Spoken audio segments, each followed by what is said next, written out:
Welcome back to Graves Thomas, Counselors, Litigators. My name is Joe Graves, and this is my partner, Matthew Thomas. Hey, guys. So today we're going to talk about, when you should hire a personal injury lawyer.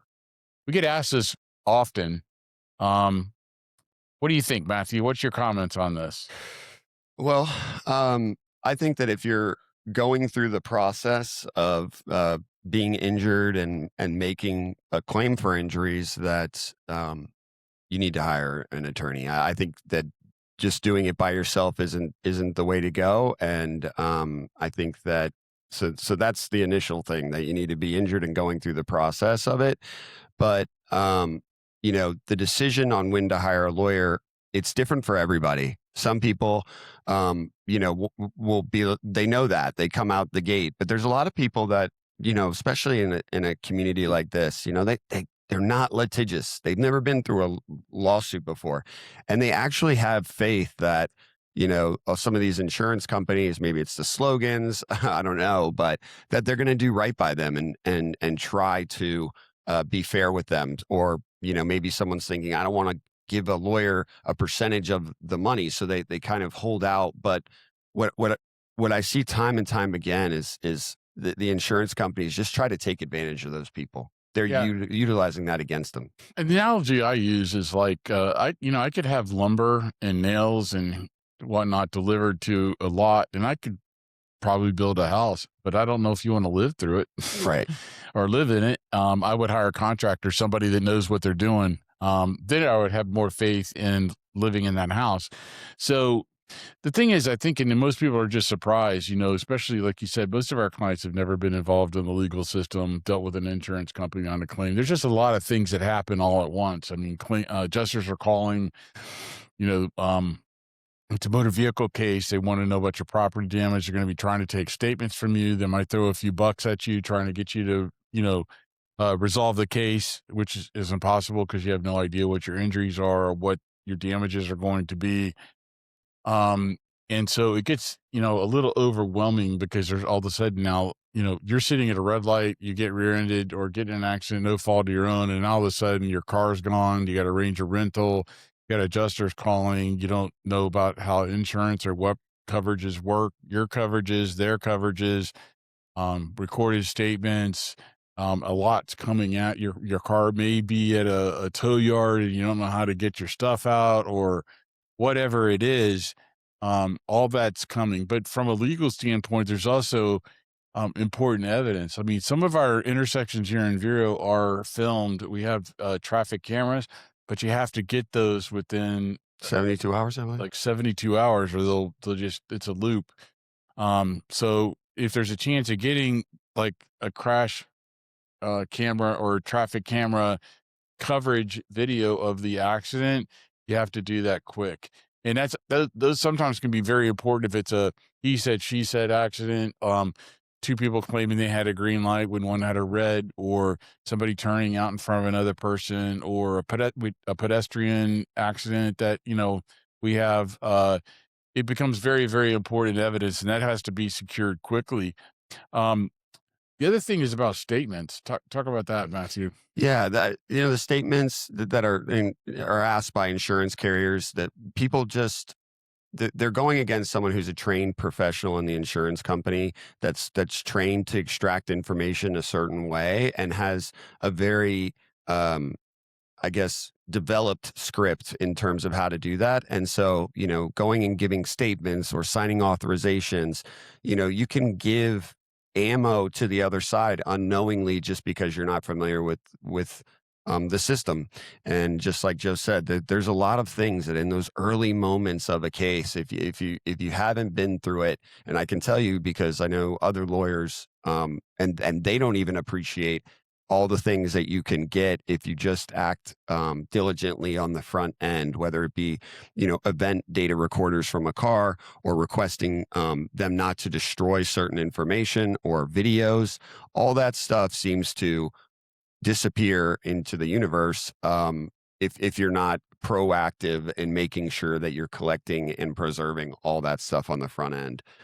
And statements are just another way that the insurance company tries to use your actions against you. Yeah, you're disadvantaged because you're talking to a seasoned pro on taking statements, and you don't know, and usually have a purpose of what their of their statement and why they're asking you particular questions, and you may not know that, and you may think, oh, this person seems friendly, they're trying to help you.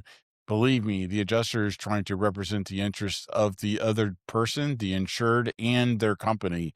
So they're not, looking for your best interest. And as Matt said, EDRs, our cars now have um, electronic data recorders that record events, a few seconds before a crash. Sometimes that information is critical, and we have to get an expert to download that information. The vehicles need to be inspected. I had a case where the guy signed a property damage release, and the car was already shipped to Jordan within a week of the accident, because Wow. I guess they can fix the cars up over there and sell them. But that's important and critical information. It has to be obtained early. Say for instance, they claim your headlights weren't on. There's a test that can be done, determine if your headlights were on at the time of the crash. But if you wait and that evidence disappears, it becomes impossible to get it later, and it can become critical in a case, especially if liability is disputed. And I've had so many people say, well, liability, they're accepting liability. What the insurance says, the insurance company, if they say we accept liability, that has no bearing in the suit. It has no bearing in them actually, because I guarantee you file suit, they're going to dispute liability if there's a way to dispute liability. So this stuff becomes really, really important. The other thing is that them trying to settle cases and talk to you early in the case and asking you what your injuries are, a lot of people don't even know. I mean, they know that they feel sore, um, but I remember, like, I had a neck injury when I was working in the garage. I thought it was my shoulder, so if somebody would have asked me, what my injury was, I would have said my shoulder. It was really my neck. But then, in that case, I go, well, we took your statement that you said it was your shoulder. You didn't say anything about your neck. That's the kind of things that get said. Yeah, absolutely. Anything they can do to try to limit your ability to recover compensation for your injury, they will do. And so, just know that you're going up against professionals, and in the end, if you try to handle it yourself, I think ultimately you're going to either make a mistake or come to us later on, and we'll be trying to help you out with the facts that we have at that time. Yeah. So things are important, in independency of the case, especially in the beginning, is getting medical treatment. We've talked about securing your PIP benefits. You need to get seen within the first 14 days. Um, gaps in treatment become things they use against you. So for instance, you're like, I'm going to get over this. I'm not going to, and then a lot of people feel that way, but you're proving your injury. You need to document, go to the doctor. And so, in the beginning of the case, people don't even know what their injuries are. Doctors don't even know what your injuries are. It kind of has to play out over time after you've had testing and some period of time where the doctor can observe you, and you can, how you feel and whether you're getting over it or whether you're not. So taking a statement about how you feel early or trying to settle the case early becomes impossible because you don't even know what your damages are. So, this isn't always about filing a lawsuit. That's why, we're counselors, litigators. It's about how the case is framed and how the case takes shape. And the insurance company will develop a thought process on your case early on how all this is handled. And sometimes that's really difficult to overcome, how they think about your case or how they evaluate your case. Totally. And for anyone who has fear about hiring a personal injury lawyer or coming to our firm, I would just say that remember that we're a contingency fee firm, so we don't get paid unless you recover compensation. So if you're thinking, well, maybe I'll get better, I'm just hurt now. That's okay, because if you get better and there's no claim, or you decide not to pursue the claim, then you don't owe us anything. It's only when you receive compensation that we get paid. So I think that if that's a concern that people have, then they shouldn't worry about that with us. Yeah, so reaching out to a personal injury lawyer, And like you said, a lot of the clients that we have are not litigious, have never been through this before. So it's not about powering the case to court. It's about documenting the case and making sure everything is done properly, your case is properly framed. But it's also about being informed, so you know what your rights are. You know exactly, what to expect. And that's one thing that we do here is we communicate with the clients, we help them through this process, dealing with the property damage claim, dealing with the rental claims, dealing with the injury claim, answering any questions that they may have, trying to understand coverages that apply or may not apply. I mean, those are things that's about informing yourself and empowering yourself so you have the ability to make correct decisions about how you want to proceed on your case. The better you understand the process, the better positioned your case will be in moving forward.